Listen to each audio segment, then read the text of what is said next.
Electricity is an essential resource for a thriving life. It runs our daily life. Life without electricity would be impossible to imagine now. Hi everyone, welcome to my YouTube channel triangle classes. तो इस video lecture में हम electricity के बारे में पढ़ने वाले हैं। क्लास 6, 7th, 8th और 10th क्लास की जो एनसीईआरटीज़ हैं उनमें इलेक्ट्रिसिटी से रिलेटेड चैप्टर्स गिवन हैं। तो इस पर्टिकुलर पार्ट में हम 6, 7th और 8th क्लास की एनसीईआरटीज़ में जो टॉपिक्स दिए गए हैं उनका डिस्कशन करेंगे। So without any delay let's get started.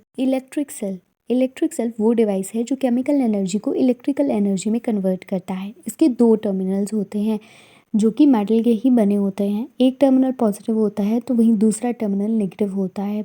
जब दोनों टर्मिनल्स को कनेक्ट कर दिया जाता है इलेक्ट्रिकल डिवाइस से, electric current flows through it. तो जो ये मेटल कैप है ये आपका पॉजिटिव टर्मिनल है, आपका नहीं, आई मीन इलेक्ट्रिक सेल का। एंड ये जो मेटल डिस्क है ये नेगेटिव टर्मिनल है। और जितने भी इलेक्ट्रिक सेल्स हैं उसमें दोनों टर्मिनल्स तो होंगे ही। तो जो इलेक्ट्रिक सेल का काम है वो क्या है? इलेक्ट्रिसिटी प्रोड्यूस करना from the chemicals stored inside it. Electric sales को काफ़ी डिवाइसेस में यूज़ किया जाता है, जैसे कि alarm clocks, wrist watches, transistor radios, cameras वगैरह में। और ये बल्ब देख सकते हो, तो ये जो थिन वायर है इसे कहते हैं फिलामेंट ऑफ द बल्ब। जो ये फिलामेंट होता है इसको फिक्स किया जाता है to two thicker wires which also provide support to it. तो one of this thick wires is connected to the metal case at the base of the bulb and the other thick wire is connected to the metal tip at the centre of the base. और जो base of the bulb है and metal tip है base की, ये दोनों क्या हैं? दो टर्मिनल्स हैं बल्ब के, और इन दोनों टर्मिनल्स को इस वे में फिक्स किया जाता है कि एक दूसरे को टच ना करें। The inside portion of the bulb is filled up with inert gases like argon. एक टर्म है सर्किट। तो सर्किट क्या होता है? जो कंप्लीट पाथ होता है किसी भी इलेक्ट्रिक सेल के एक टर्मिनल से दूसरे टर्मिनल तक का थ्रू द बल्ब, उसे हम सर्किट कहते हैं। तो सर्किट ओपन सर्किट भी होता है एंड क्लोज सर्किट भी होता है। तो जिस सर्किट में अगर कोई भी गैप रह जाता है पाथ में तो बल्ब जो है वो लाइट अप नहीं होता, तो इसी सर्किट को हम ओपन सर्किट कहते हैं। जैसे कि आप देख सकते हो इस फिगर में B, C, D and E case में। वहीं दूसरा होता है क्लोज सर्किट। क्लोज सर्किट में जो बल्ब होता है वो लाइट अप करेगा कब? जब बल्ब और वायर जो है they will form a complete path. तो जो एक टर्मिनल इलेक्ट्रिक सेल का वो दूसरे टर्मिनल पे एंड होगा और इसी सर्किट को हम बोलेंगे close circuit, as you can see in the figure A and F. Flow of current in a circuit की यदि हम बात करें तो as soon as the path from one terminal of electric cell to the other is completed, electric current start कर देता है flow करना थ्रू द सर्किट और बल्ब लाइट अप होता है। तो जो इलेक्ट्रिक करंट होता है that flows from the positive terminal of the electric cell to its negative terminal. फिर आता है electric switch. Electric switch is a simple device that either breaks the circuit और कंप्लीट्स इट टू स्टॉप और start the flow of current. तो जब switch circuit को complete करता है तो इसे हम कहते हैं क्लोज स्विच, और जब स्विच ब्रेक करता है सर्किट को तो इसे हम क्या कहेंगे? Open switch. तो ये स्कीमेटिक डायग्राम देखो इलेक्ट्रिक टॉर्च का। टॉर्च बल्ब है, रिफ्लेक्टर है, प्लास्टिक केसिंग है, स्लाइड स्विच है ऑन पोजीशन में, और ड्राई सेल्स यहाँ हमें देखने को मिलेंगे।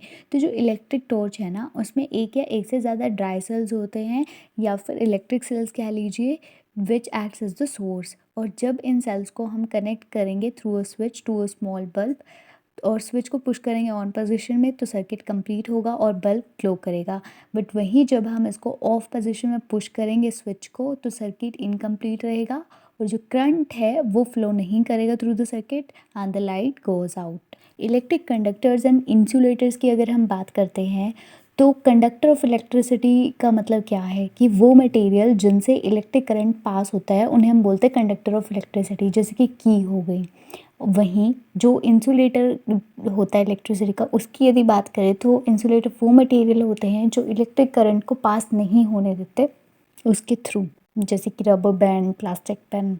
ये कुछ सिंबल्स दे रखे हैं इलेक्ट्रिक सर्किट कंपोनेंट्स के। अब यहाँ पे आपके माइंड में एक क्वेश्चन अराइज होना चाहिए कि इलेक्ट्रिक सर्किट्स जो हैं उनके सिंबल्स क्यों हम यूज़ करते हैं।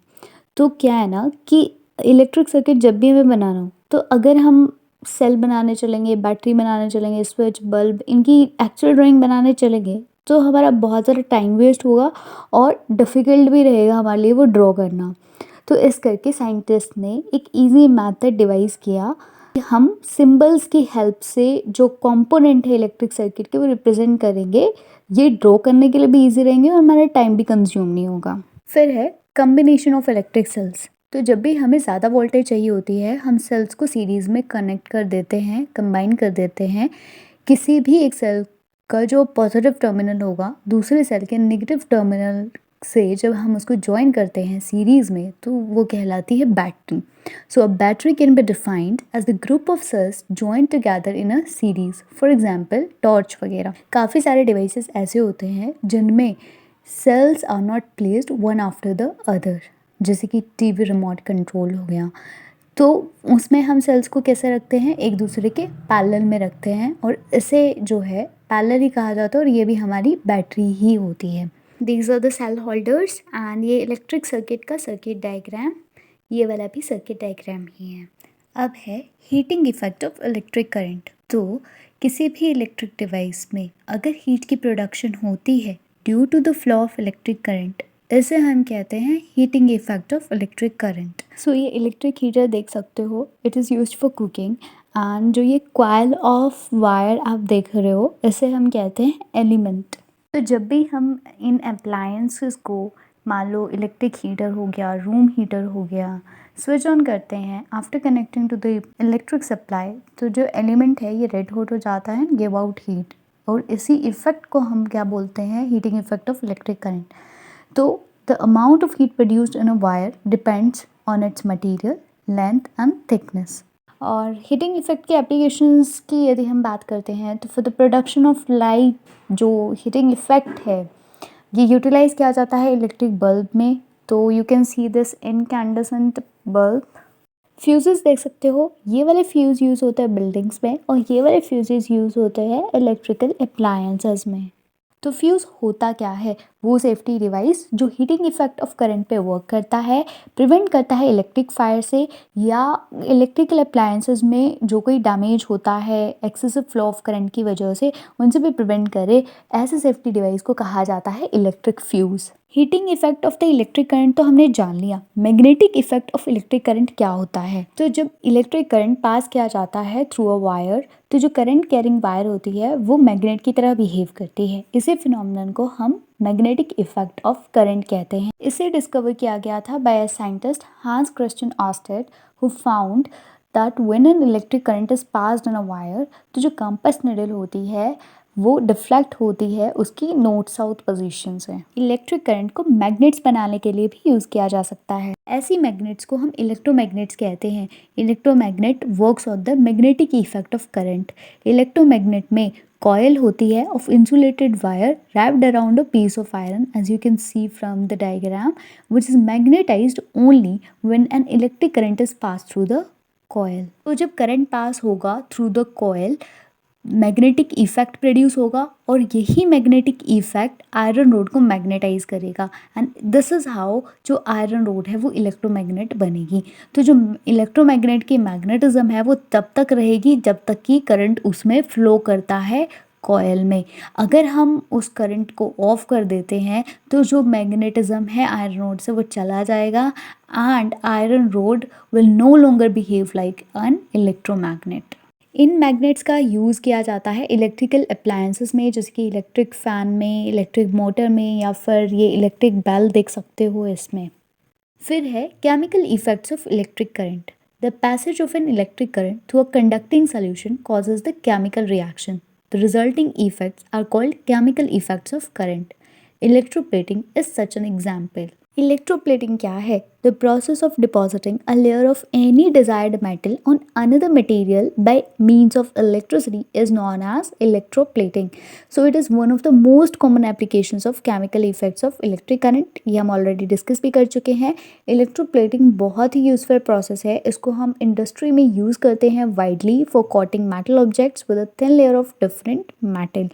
तो जो लेयर होता है मेटल का उसे डिपॉजिट किया जाता है जिसकी कुछ डिज़ायर्ड प्रॉपर्टीज़ होती हैं which the metal of the object lakhs. For example chromium की प्लेटिंग की जाती है बहुत सारे ऑब्जेक्ट्स पे, जैसे कि कार पार्ट्स में हो गया, बाथ टैप्स पे हो गया, किचन गैस बर्नर पे भी क्रोमियम की प्लेटिंग होती है क्योंकि क्रोमियम की शाइनी अपीयरेंस होती है और क्रोमियम करोड भी नहीं होता है, तो स्क्रैचेस वगैरह को रेजिस्ट करता है। क्रोमियम वैसे एक्सपेंसिव होता है and it may not be economical to make the whole object out of chromium. तो जो ऑब्जेक्ट है वो बनाया तो चीपर मेटल से जाता है बट उस पर कोटिंग क्रोमियम की कर दी जाती है। तो इस वीडियो में सिर्फ इतना ही, मिलते हैं नेक्स्ट पार्ट के साथ। Till then take care, bye bye.